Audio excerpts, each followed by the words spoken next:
Hey, Chase Cunningham here, Dr. Zero Trust. I've been doing lots of webinars and free content and writing blogs and doing workshops with small and mid-sized businesses, even local chamber of commerce, PTA, PTO, trying to get people in the sort of general population that are outside of security to understand the realities of the space in which they operate, which is one of constant compromise. This is where the zero trust thing comes in.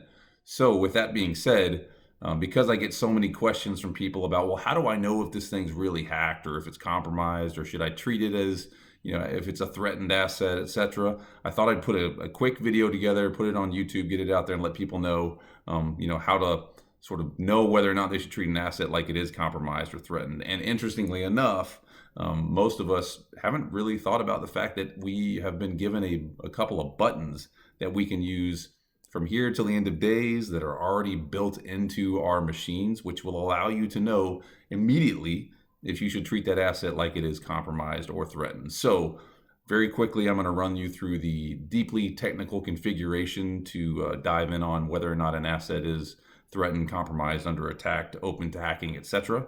And we'll get run through that, and hopefully you get some knowledge and you can share this with other people, because this is what we're all trying to figure out is, whether or not I should treat an asset like it is under attack, like the bad guys are coming after it. So I'm going to show you these couple of buttons. Hey there, so here we are. This is Chase Cunningham, Dr. Zero Trust, and I'm going to show you how to look and know these amazing, super technical buttons that will let you know whether or not you should treat an asset like it's compromised. So this little button right here that you have on basically every device that you've ever bought. You've got an on button on your iPhone. You've got an on button on your Samsung. You have an on button in your car. You have an on button for everything. If that little on button is on, and then if electrons are moving in and out, and if it's powered up over here or however it's powered up, if there's electricity and juice moving through that asset or that device, consider it a compromised asset. So button number one, this button right here. If it's lit up, if there's electricity moving, if it's on, you can treat it as a compromised asset. Button number two, this button right there. If you see that little button that's connected to the network, whether it's via Ethernet or wireless or whatever, if it's connected to a network, consider it a compromised, threatened, hacked asset. So in summation here, for clarity's sake, two buttons you always need to pay attention to. This one right here, if it's got wireless, network, Ethernet, you name it, if it's connected and it's sending electrons back and forth, consider it a threatened, compromised asset all the time, no matter what.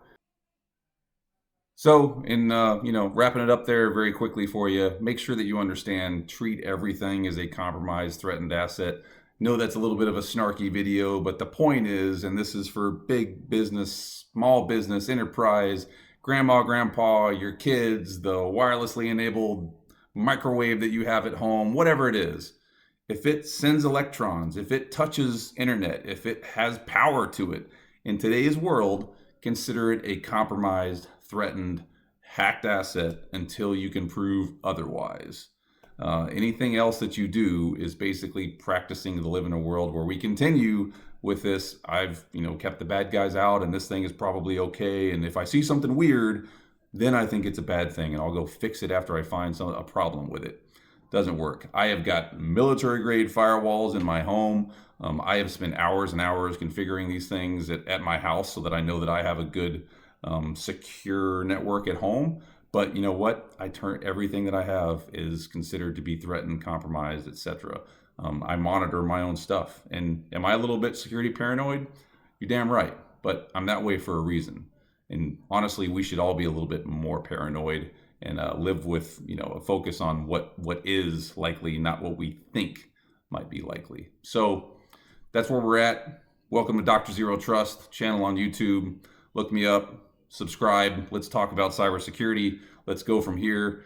Free information shared for everybody. Cool products, cool technologies, cool venues, cool books, whatever it is. If it's about cyber, we want to talk about it.